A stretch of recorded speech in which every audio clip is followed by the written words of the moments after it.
अस्सलामुअलैकुम। वेलकम है आप लोगों का हमारे चैनल दर्स उर्दू में। आज हम लोग फराक गोरखपुरी की रुबाई को पढ़ेंगे, लेकिन उससे पहले फराक गोरखपुरी के बारे में कुछ वाक़फ़ियत हम हासिल कर लें, उनकी ज़िंदगी के बारे में, उनकी जो अदबी ख़िदमात हैं उनके बारे में कुछ वाक़फ़ियत हासिल कर लें। चलिए शुरू करते हैं। बिस्मिल्लाहिर्रहमानिर्रहीम। फराक गोरखपुरी की पैदाइश 1896 ईस्वी में हुई और 1982 ईस्वी में आपकी वफ़ात हो गई। फराक गोरखपुरी का असली नाम रघुपति सहाय था। रघुपति सहाय नाम था। फराक आपका तख़ल्लुस था और गोरखपुर में पैदा हुए, इसलिए गोरखपुरी फराक गोरखपुरी के नाम से मशहूर हैं। आपके घर में शेर व शायरी का चर्चा आम रहता था। आपके घर में लोगों की ज़बान पर शेर व शायरी के चर्चे होते थे, गुफ्तगू होती रहती थी। आपके वालिद भी एक बहुत बड़े शायर थे। वालिद का नाम था मुंशी गोरख प्रसाद इबरत, वो भी बहुत मशहूर शायर थे। फराक ने तालीम इलाहाबाद में हासिल की और उर्दू फ़ारसी के अलावा अंग्रेज़ी में भी आला लियाकत हासिल की। लियाकत यानी काबिलियत। बाद में इंडियन नेशनल कांग्रेस में शामिल हो गए। कुछ मुद्दत तक जवाहरलाल नेहरू के साथ काम किया। जेल भी गए। आप जो आज़ादी की लड़ाई जो थी उसमें शामिल हुए, तो उस सिलसिले में आप जेल भी गए। अंग्रेज़ी में एमए करने के बाद इलाहाबाद यूनिवर्सिटी में अंग्रेज़ी के उस्ताद हो गए। यहीं से 1959 में रिटायर कर गए। फराक गोरखपुरी के कलाम के कई मजमुए शाये हुए हैं। मजमुए आप जानते हैं, मजमुआ कलेक्शन को बोलते हैं, यानी आपके जो शेर थे उन सबको, बहुत सारे शेर को जमा करके एक किताब की शक्ल दी गई, तो उसको कहा जा रहा है मजमुआ, शेरों का मजमुआ, यानी जमा किया हुआ बहुत सारे अशार किताब की शक्ल में। तो उन कई किताबों में जमा किया गया, कई किताब हैं, उसमें कुछ मशहूर किताब के नाम यहाँ बताए गए हैं, जिसमें रूहे कायनात, रमज़ो किनायात, ग़ज़लिस्तान, शबनमिस्तान और गुले नग़मा ख़ास तौर पर काबिले ज़िक्र हैं। उनकी रुबाइयों का मजमुआ रूप भी बहुत मशहूर है। रुबाइयों को जो कलेक्ट किया गया, रुबाई बहुत सारी रुबाइयाँ थी, उसको जो कलेक्ट किया गया तो उस किताब का नाम रूप है, जो बहुत मशहूर है।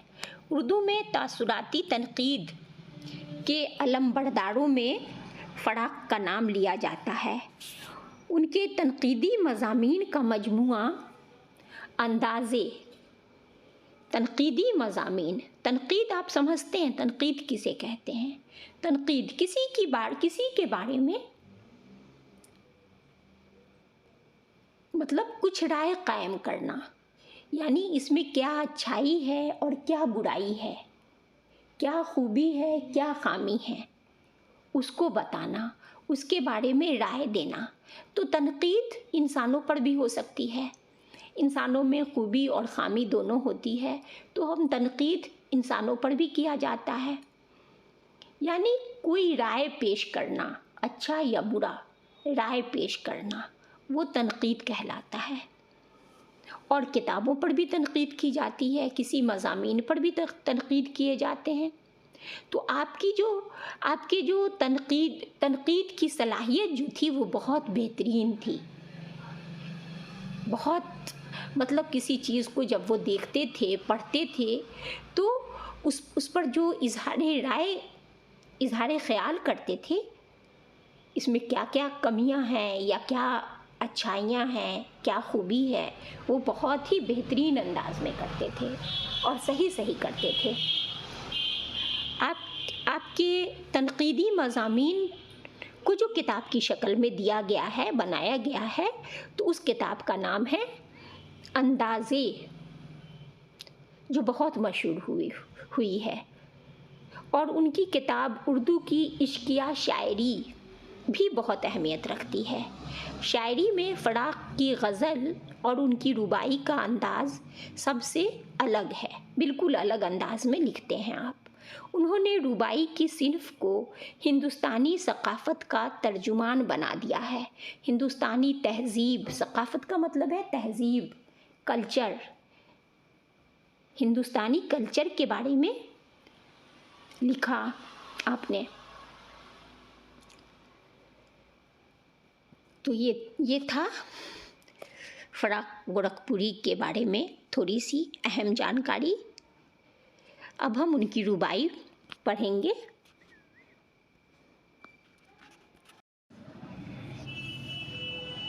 चलिए हम पढ़ते हैं फ़राक़ गोरखपुरी की ये रुबाई। पहली रुबाई है इनकी।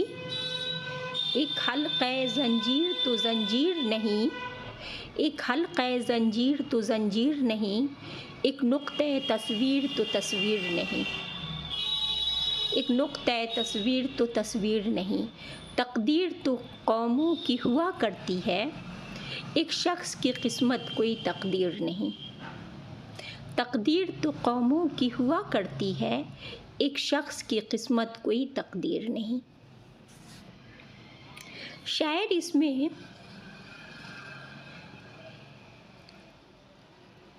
कह रहे हैं कि एक हल्का ज़ंजीर, एक हल्क़े ज़ंजीर, ज़ंजीर जो होती है तो उसका एक हल्का, हल्का का मतलब है, हल्का का मतलब होता है दायरा, हल्का का मतलब होता है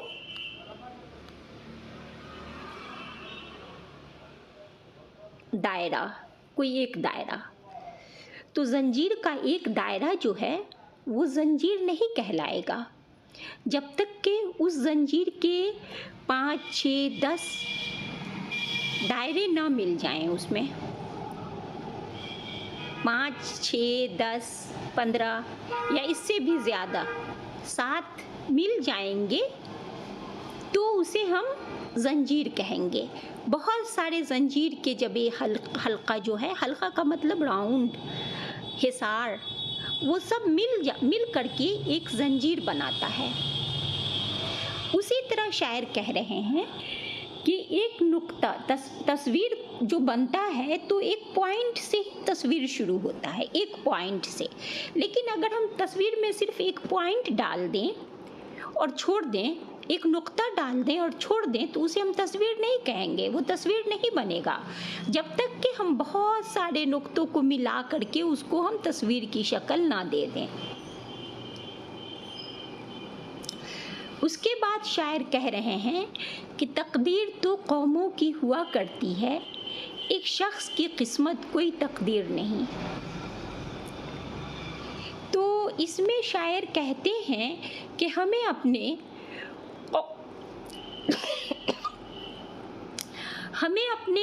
सिर्फ अपनी तकदीर को बनाने पे ध्यान नहीं देना चाहिए। सिर्फ अपनी तकदीर को, अपने आप को अच्छा बनाने में, अपने आप की हर तरह की फलाह बहबूद का हम ख्याल रखते हैं, हर तरह की बेहतरी का ख्याल रखते हैं और ख़ुद को अच्छा बनाते हैं और उसकी कोशिश करते हैं। लेकिन क्या हम उससे खुश रह पाते हैं? नहीं रह पाते हैं।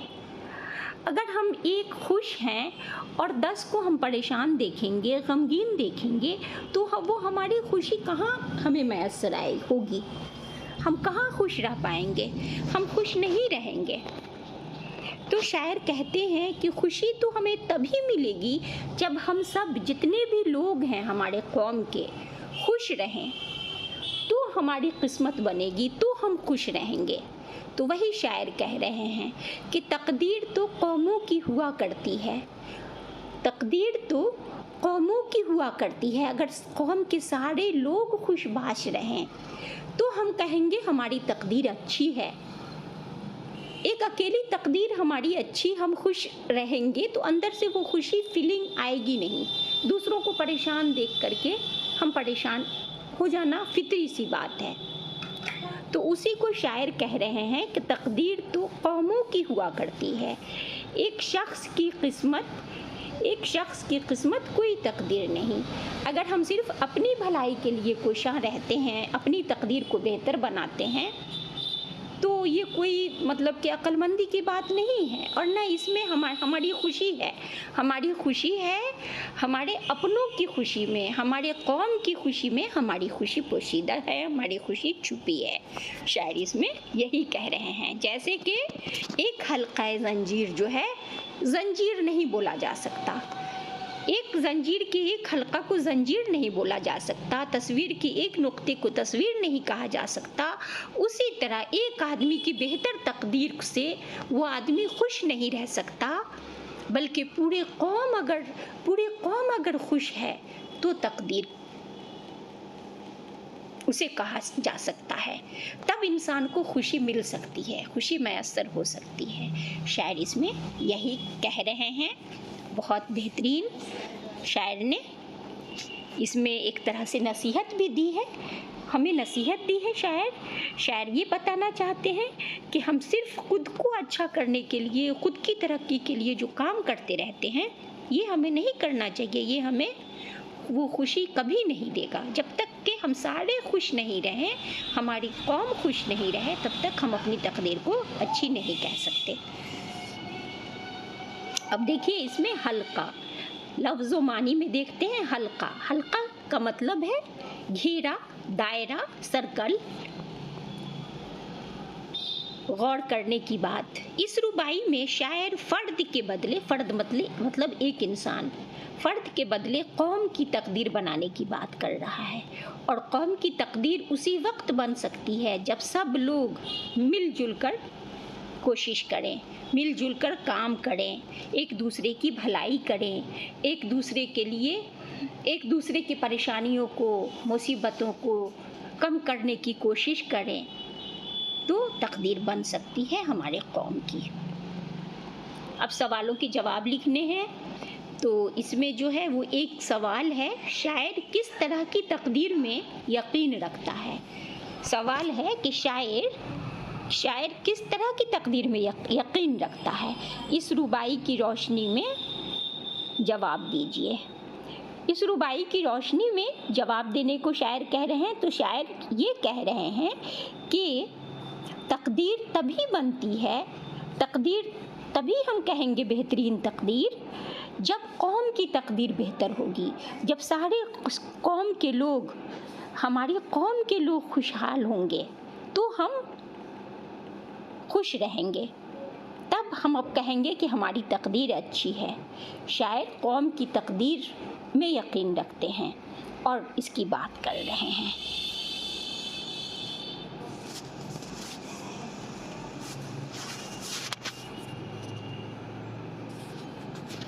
अच्छा, अमली काम में देख रहे हैं। इस रुबाई में तकदीर और किस्मत दो हममानी अल्फाज इस्तेमाल हुए हैं। दो हममानी यानी एक मानी वाला लफ्ज़ इस्तेमाल हुए हैं। इन्हें मुतरादिफ अल्फाज कहते हैं।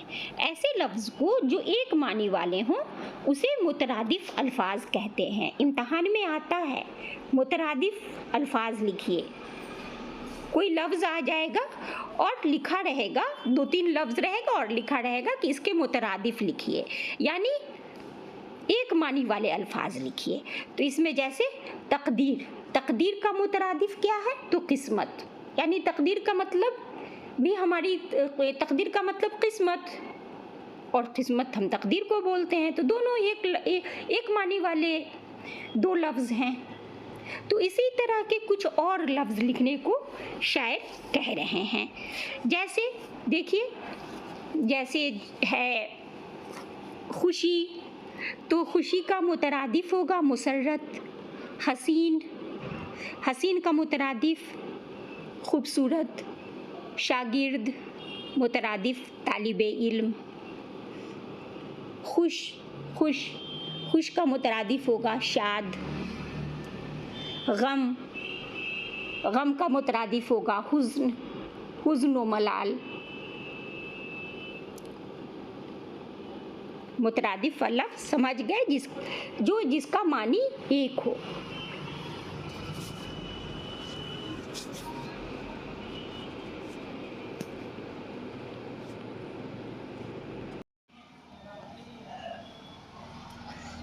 अब ये दूसरी रुबाई है फराक गोरखपुरी साहब की। हर ऐब से माना के जुदा हो जाए, हर ऐब से माना के जुदा हो जाए, पढ़ा लिए। क्या है अगर इंसान खुदा हो जाए। शायर का तो बस काम ये है हर दिल में कुछ दर्द हयात और सवा हो जाए। सवा यानी ज़्यादा। शायर का तो बस काम ये है हर दिल में कुछ दर्द हयात और सवा हो जाए। शायर इसमें कह रहे हैं, पहले मिसरे में कह रहे हैं शायर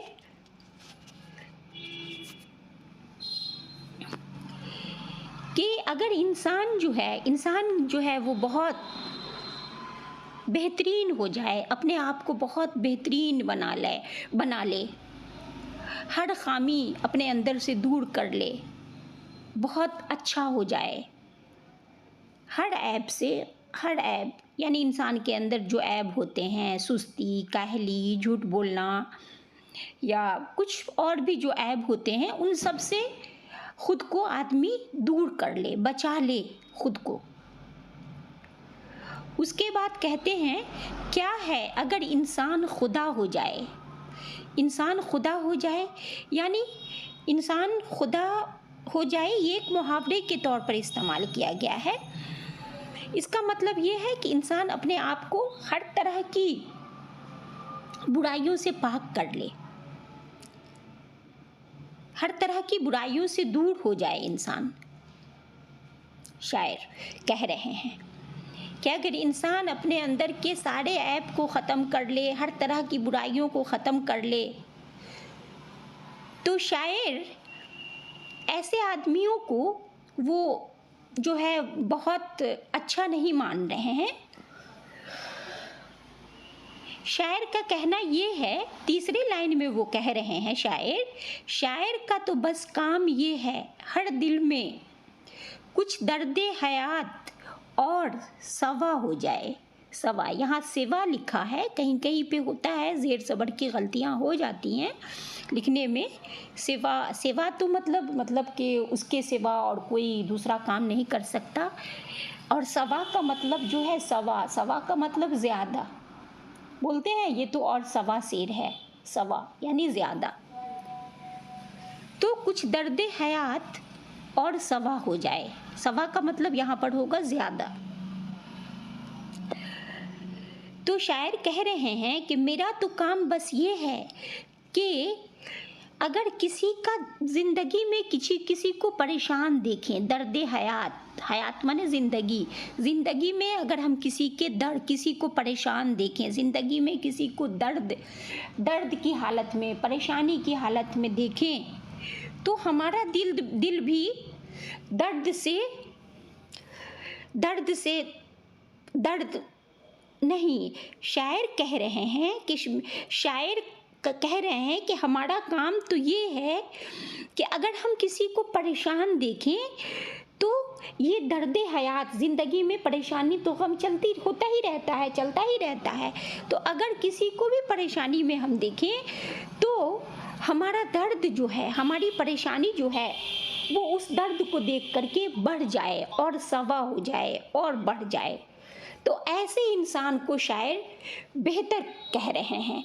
इंसान की खसलत जो है वो सिर्फ अपने आप को अगर हम बचा लिया, हर तरह की बुराइयों से बचा लिया, हर तरह की परेशानियों से बचा लिया, और हर तरह के मतलब के ऐब से, हर तरह के बुरे कामों से बचा लिया, तो ये बहुत बड़ी बात नहीं है।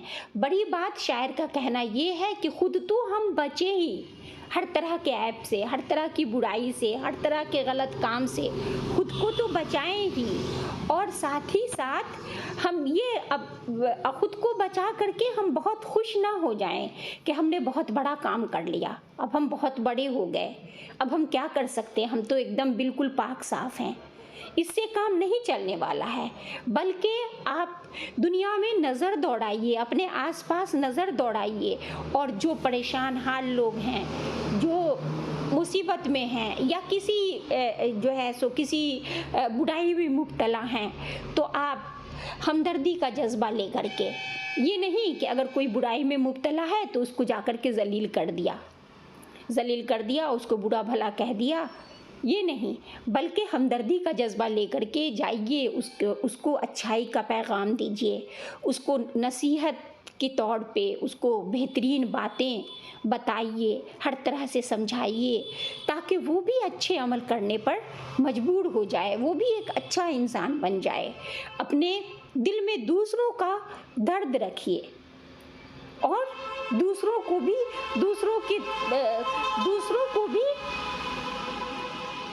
हर तरह से अच्छा बनाने की कोशिश कीजिए। शायर का यही कहना है कि वही इंसान अच्छा है जो खुद तो अच्छा बनता ही है, हर तरह से अपने आप को बुराइयों से पाक साफ रखता है, और आगे पीछे नज़र दौड़ा करके अगर दूसरे परेशान हाल हैं तो उसको भी जो है अपने दिल में उसके परेशानियों से उसके अपने दिल में भी वही दर्द होता है, जैसे अपनी परेशानी से जो दर्द होना चाहिए वही दर्द उसके दिल में होता है दूसरों की परेशानियों को देख करके, और उसकी परेशानी को कम करने की हर तरह से कोशिश करता है। वही इंसान है, और उसी को शायर अच्छा कह रहे हैं। और सही बात है, ये कहा भी गया है कि दूसरों के दुख दर्द को कम करना, दूसरों को अच्छा बनाने की कोशिश करना, दूसरों के दुख सुख में शरीक रहना, ये सबसे बड़ी नेकी है। तो शायर यही कह रहे हैं कि हम अगर दूसरों को परेशान देखें तो हम खुद भी जो है परेशान हो जाएं, और इस तरह से परेशान हो जाएं जैसे वो हमारी ही परेशानी है, हमारी ही जो है हमारी ही परेशानी है, हमारी ही कमियां हैं, हमारे ही कुछ गलत, हमारे साथ ही कुछ गलत हो रहा है। इस तरह से हम परेशान होकर के उसकी परेशानी को कम करने की कोशिश करें और परेशानी को कम कर दें। शायर इसमें यही कह रहे हैं। अब लफ्ज़ो मानी आप देखें, ऐब है, लफ्ज़ो मानी में ऐब का मतलब खराबी, बुराई, नुक्स भी बोलते हैं उसको, नुक्स। हयात का मतलब ज़िंदगी, सवा का मतलब ज़्यादा, गौर करने की बात।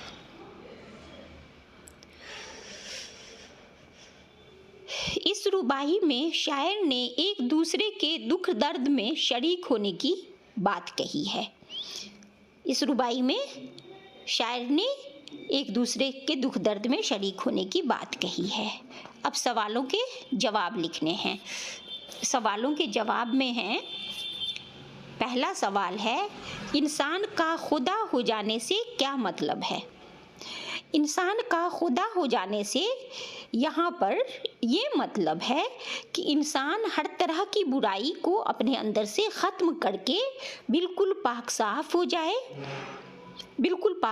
जाए, क्योंकि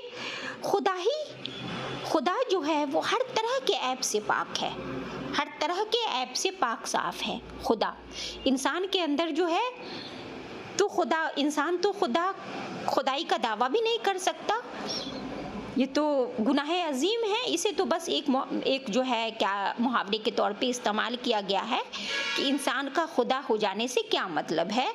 इसका मतलब यही है कि इंसान अपने अंदर से सारी बुराइयों को ख़त्म कर ले, बिल्कुल पाक साफ हो जाए हर तरह की बुराइयों से। इसका यही मतलब है। अच्छा, दूसरा सवाल है, कुछ दर्दे हयात और सवा हो जाए से शायर की क्या मुराद है? इससे शायर की मुराद ये है कि शायर कह रहे हैं, इसमें शायर ने कहा है, इस लाइन में कुछ दर्द हयात और सवा हो जाए, इसमें शायर कह रहे हैं कि जब हम दूसरों की परेशानी को देखें, दूसरों को गम में देखें, परेशानी में मुब्तला देखें या किसी भी तरह से उसको अजियत में देखें, तो हमारा दिल जो है वो पुरसुकून ना रहे, हमारा दिल जो है वो भी परेशान हो जाए, वो भी परेशान हो जाए और इस तरह से परेशान हो जाए कि ऐसे लगे जैसे ये हमारी ही परेशानी है, और उस तरह से हम उसके गम को महसूस करें। वही इंसान कहे जाने का मुस्तहिक है, वही इंसान सबसे अच्छा है। शायर इसमें यही बात समझाने की कोशिश कर रहे हैं। अच्छा, अब अमली काम देखिए। अमली काम में है, दर्द हयात में इजाफत का इस्तेमाल हुआ है। दर्द हयात देखिए, दर्द के नीचे जेर दिया हुआ है, दर्द हयात। इसका मतलब क्या हुआ? हयात, हयात का मतलब जिंदगी, जिंदगी के दर्द, दर्द हयात, जिंदगी के दर्द, जिंदगी की परेशानियां। तो ये जो दो लफ्ज़ है, दो लफ्ज़ को मिलाने के लिए ज़ेर का इस्तेमाल हुआ है। दर्द और हयात दो लफ्ज़, इन दो लफ्ज़ को मिलाने के लिए ज़ेर का इस्तेमाल हुआ है। तो इस तरह से अगर हम ज़ेर लगा के दो लफ्ज़ को जब हम एक बना देते हैं तो उसे हम कहते हैं इजाफत लगाना। इजाफत लगाना कहते हैं हम। ज़ेर जब हम उसमें लगा देते हैं तो इजाफत लगाना कहते हैं। इस तरह के 5 अल्फाज आप लिखिए। तो जैसे शेर और खुदा दो अलग अलग लफ्ज़ हैं, तो आप शेर खुदा लिख सकते हैं, खुदा का शेर। जंगे आज़ादी, आज़ादी की जंग, जंग अलग लफ्ज़ है, आज़ादी अलग लफ्ज़ है। जंग आज़ादी मतलब हो गया आज़ादी की जंग। शेर खुदा, खुदा का शेर। खाके वतन, वतन की मिट्टी। अज़ाने फजर, फजर की अज़ान। गुले लाला, लाला का फूल। तो ये 5 लफ्ज़, 5 लफ्ज़ों में हमने ज़ेर लगा करके दो लफ्ज़ को एक बनाया है। तो ज़ेर लगाने का जो अमल है इसे हम इजाफत कहते हैं, इजाफत लगाना कहते हैं।